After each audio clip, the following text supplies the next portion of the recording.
Kalipi. And I'm Anitta Nonjabulo. Welcome to our podcast on Angela Carter's The Bloody Chamber. Angela Carter, The Bloody Chamber, retells old fairy stories in a bold feminist way. Instead of showing women as helpless and waiting to be saved, Carter gives them a power, voice, and a choice. Her female characters face danger and desire, but they don't just accept that. Instead, they fight back, make decisions, and try to survive in a world that is often against them.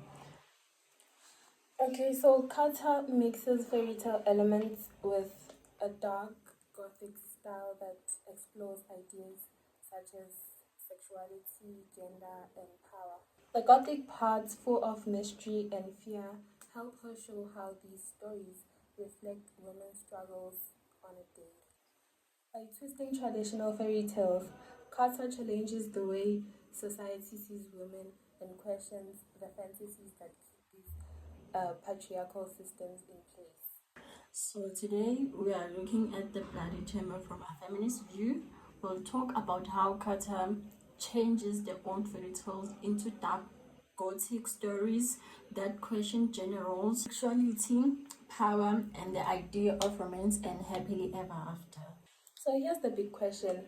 When Carter wrote The Bloody Chamber, was she calling out men like the Marquis, or was she mainly attacking the romantic fantasies that made men like him attractive in the first place? Okay, let's start with the first idea. Some critics say that Carter is showing us how toxic men abuse power. Think about the Marquis. He's rich, mysterious, and controlling. At first, he seems like the perfect husband, but behind the charm, he is a monster. He lures women in, then destroys them. Doesn't that sound like a warning of predatory men? It really does. His castle is less of a home than a prison, and his bloody chamber, his secret room, full of murdered bodies of his ex-wives, makes it impossible to ignore his violence. He's basically the nightmare version of Bluebeard, showing what happens when power and patriarchy spirals out of control. But here's the other side of the debate, right? What if Carter isn't just pointing at the Marquis, but is really pointing at the fairy tale's dream that make him appealing? The jewels, luxury, the happily ever after ending that blind the young bride into danger. So the real problem here isn't just the Marquis, but the cultural fantasies that taught her to desire him. That's a good point. It's almost as if Carter is asking us, should we blame the predator or the fantasies that teach young girls to fall for men like him? Maybe the answer is both. The Marquis shows us the danger of toxic masculinity, but the bride naivety shows us the danger of believing in the wrong kind of happily ever after. That's what makes this discussion so powerful.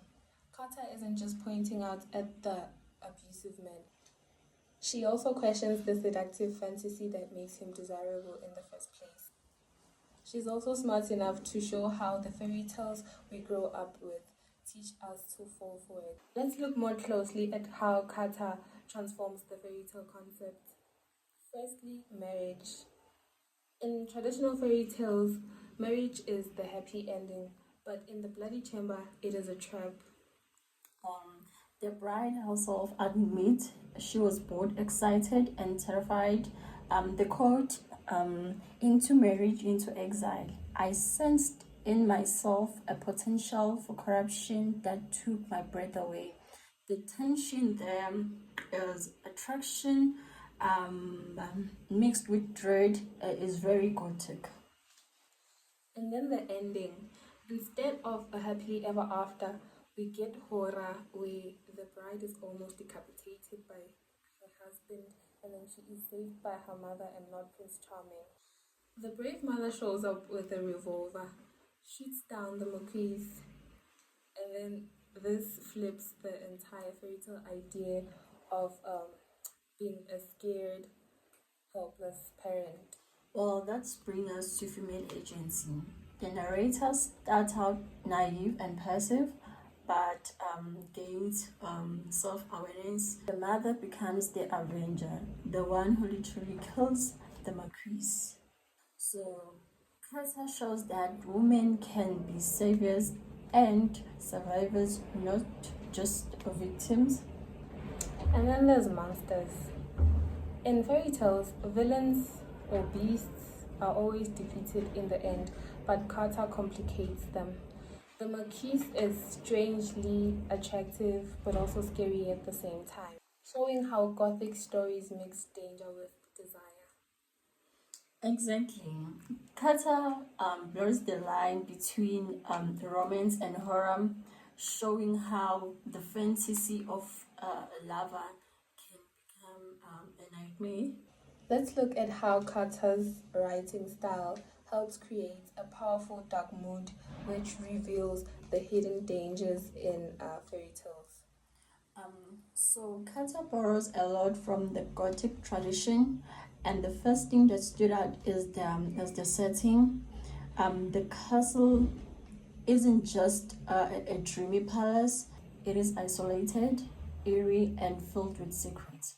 The narrator described it as let's me read it. Cut off by the tide from the land for half a day.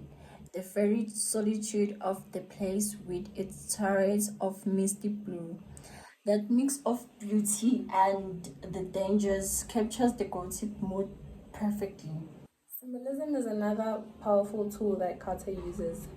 For example, the red ruby choker is a symbol that is elegant but also hints violence.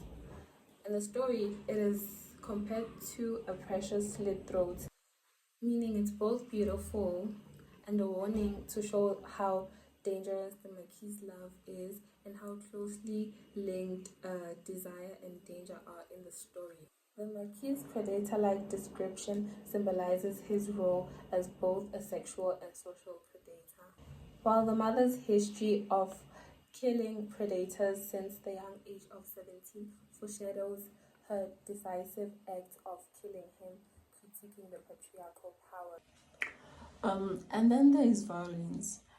The Marquis' chamber of corpses is shocking. Carter doesn't hide the brutality, but she writes, um, the dead lips smiled. That unnatural detail is pure Gothic horror. It reminds us that fairy tale often cover up violence, but Carter bring it up to the open. Lastly, let's look at how sexuality is shown as both dangerous and exciting in the story. The narrator feels attraction, but it is mixed with fear. The fancy and luxurious gifts that the Marquis gives to the narrator come with power and control. Carter shows how women are often treated like objects. Her clothes make her look like something to show off than a real human being. So overall, Carter uses settings, symbolism, violence, and sexuality not just for Gothic atmosphere, but to expose the darker truth hidden in fairy tales. So, what do we take away from all of this? Carter transformed traditional fairy tales into Gothic horror stories where beauty and danger intertwined. Carter uses Gothic elements to show that fairy tale romances aren't always perfect. She also reveals the hidden violence and control that often exists beneath the surface. So, most importantly, Carter reimagines women not as passive themselves, but as active figures who can resist, fight back, and even like creating their own happy endings in a patriarchal world. That wraps up our podcast on Angela Carter's The Bloody Chamber. Thanks for watching. Bye.